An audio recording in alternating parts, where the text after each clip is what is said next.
Hello friends, स्वागत है आपका अपने YouTube channel Bhupendra sir classes में।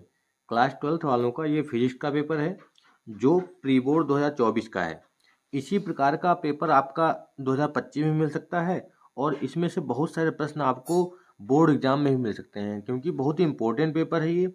और इसमें जो क्वेश्चंस आए हैं वो सारे सिलेक्टेड हैं, क्योंकि प्री बोर्ड में जो प्रश्न आते हैं वो पूरे सिलेबस से आते हैं और सभी बहुत ही इम्पोर्टेंट होते हैं जो आपके एग्ज़ाम में आ सकते हैं। ठीक है, अगर आपका प्री बोर्ड नहीं हुआ है तो आप इनको सॉल्व कर सकते हैं और ये बोर्ड के लिए भी बहुत इंपॉर्टेंट है, तो इनको पूरे पेपर को आप सॉल्व करके देखेंगे और इनको तैयार कर लेंगे। जैसे पहला प्रश्न दिया है, हेनरी प्रति मीटर मात्रक है। हेनरी प्रति मीटर किसका मात्रक होता है? चुंबकशीलता का। ये आपको याद रखना है, हेनरी प्रति मीटर मात्रक होता है चुंबकशीलता का। एक गतिमान कण की गति p है, द्रव तरंग की तरंग दैर्ध्य क्या होगी? तो इसमें ऑप्शन ये दे रखे हैं, तो इसमें ऑप्शन होगा लैम्डा बराबर h/p, ये मान होता है इसका। ठीक है, मीटर सेतु का तार बना होता है, ये मिसप्रिंट यहाँ पे आ गया था। मीटर सेतु का तार बना होता है। मीटर सेतु का तार किसका बना होता है? लोहे का, कॉपर का, मैंगनीज का, स्टील का। मैंगनीज नहीं, यहाँ पे मैग्नीन होगा। क्या होगा यहाँ पे? मैग्नीन। मीटर सेतु जो होता है वो किस तार का बना होता है? मैग्नीन का। किरचॉफ का प्रथम नियम किसके संरक्षण पर आधारित है? ये बहुत ही इंपॉर्टेंट प्रश्न आपका। किरचॉफ का जो प्रथम नियम है वो आवेश के संरक्षण पर आधारित है। अगला है, वैद्युत फ्लक्स का मात्रक है न्यूटन प्रति कूलाम, वोल्ट प्रति मीटर, वोल्ट इंटू मीटर या न्यूटन मीटर प्रति कूलाम। तो इसका आंसर हो जाएगा वोल्ट इंटू मीटर। पृथ्वी के चुंबकीय ध्रुवों पर नत कोण का मान होता है 90 अंश। कितना होता है? 90 अंश। फिर ये आपके प्रश्न दिए हैं, प्रकाश के विवर्तन से क्या समझते हैं? गॉस का नियम लिखना है। ये सारे इंपॉर्टेंट आपके प्रश्न दे रखे हैं। आगे भी देख लेते हैं। समस्थानिक को उदाहरण देकर समझाना था। समस्थानिक जिनके परमाणु क्रमांक क्या होते हैं? समान होते हैं। ठीक है, तो 1h2 1h1 1h2 1h3 हो जाएगा। किसी संधारित्र की धारिता को कैसे बढ़ाया जाता है? ये आपको याद रखना है। बामर श्रेणी की न्यूनतम तरंगदैर्घ्य बतानी है। एंड गेट के लिए प्रतीक, ये आपका सिलेबस से हटा हुआ है। ठीक है, फिर ये आपका सवाल आ जाता है, हीटर का प्रतिरोध 1000 वाट और 250 वोल्ट के हीटर के तार का प्रतिरोध बताना है। μ0ε0 का बीमी मात्रक, बीमी सूत्र बताना है आपका, बहुत ही इंपॉर्टेंट है। μ0ε0 आपको जो लिखवाया था उसमें संबंध जो बताना है उसी से आपका बीमी सूत्र पता चल जाएगा यहाँ पे।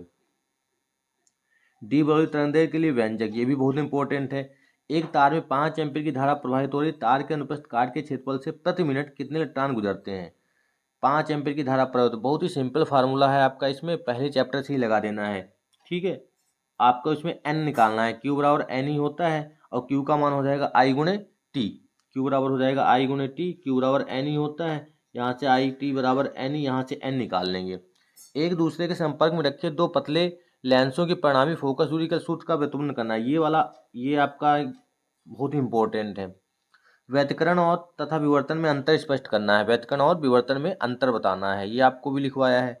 व्हीटस्टोन सेतु किरचॉफ के नियम से संतुलन के प्रतिबंध स्थापित करना है। व्हीटस्टोन सेतु भी आपको पता है, इसका डेरिवेशन भी आपको पता है, बहुत ही इंपॉर्टेंट है ये वाला।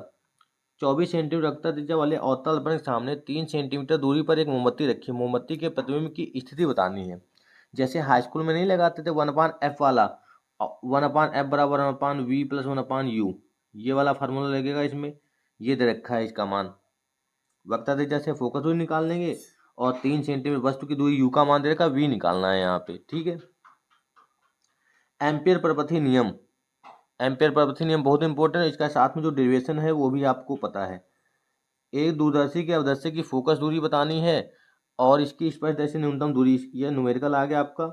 अच्छी स्थिति के डेरिवेशन कितना इंपॉर्टेंट है। किसी वैद्युत उद्योग के कारण अच्छी स्थिति में किसी बिंदु पर वैद्युत क्षेत्र की तीव्रता का डेरिवेशन बताना है। किसी पतले लेंस का उत्तल लेंस की फोकस दूरी 20 सेंटीमीटर है, इसके पदार्थ का बताएंगे 5 है, इस लेंस के उत्तल पृष्ठ की वक्ता त्रिज्या बतानी है।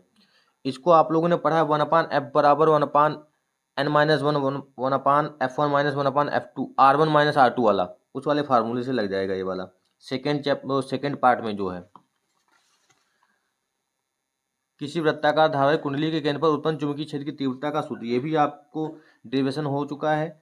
दो तारों के बीच जोड़ने परिणामी प्रतिरोध 25 ओम में तथा समांतर क्रम में जोड़ने पर 4 ओम में प्रतिरोधों के अलग अलग मान बताने हैं। मतलब ये तो आपको पता है, श्रेणी क्रम में जोड़ने पर प्रतिरोध क्या है? श्रेणी क्रम मतलब R1 प्लस R2 दे रखा है 25 ओम, और समांतर क्रम में जोड़ने पर क्या दे रखा है, समांतर क्रम में जोड़ने पर 4 ओम दे रखा है। प्रतिरोधों के अलग अलग मान बताने हैं।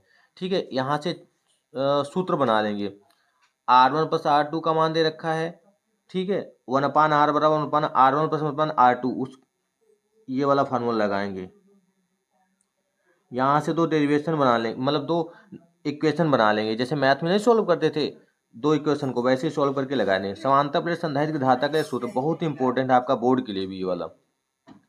और अथवा करके दिया है, हाइड्रोजन परमाणु में इतने मीटर की त्रिज्या है और परमाणु का चुंबकीय आघूर्ण बताना है। ठीक है, परमाणु का चुंबकीय आघूर्ण बताना है। मीटर त्रिज्या के कक्षा में 2 × 10 के बाद 6 मीटर पर सेकंड की चाल से गति करिए, न्यूमेरिकल है आपका। और अनुगमन वेग से किसे कहते हैं, मुक्त कीटाणु के लिए अनुगमन वेग और विद्युत धारा में संबंध स्थापित करना, ये भी बहुत इंपॉर्टेंट है। हाइगेंस वाला ये भी बहुत इंपॉर्टेंट है आपका। उसके बाद ये वाला न्यूमेरिकल आ जाता है आपका। ये डेरिवेशन है n/v - 1/u बराबर n-1/r। और अथवा करके ये बहुत ही सिंपल न्यूमेरिकल दे रखा है। 3D और -1D क्षमता दो लेंस परस्पर संपर्क में रखे हैं। ये बहुत ही सिंपल सा आपका न्यूमेरिकल हो जाता है। और आगे दे रखा है NPN ट्रांजिस्टर, ये शायद सिलेबस से हटा रखा है अभी, क्योंकि NPN और PNP ट्रांजिस्टर की तुलना में यह उपयोगी है या नहीं ये बताना था। और ये आगे है, एक उत्तेजित हाइड्रोजन परमाणु में इलेक्ट्रॉन की ऊर्जा इतनी दे रखी है, इलेक्ट्रॉन के कोणीय संवेग का मान बताना। ये लास्ट वाले चैप्टर से जो आपने सॉल्व किया है, उस चैप्टर में ये वाला जो कोणीय संवेग बताना है हाइड्रोजन स्पेक्ट्रम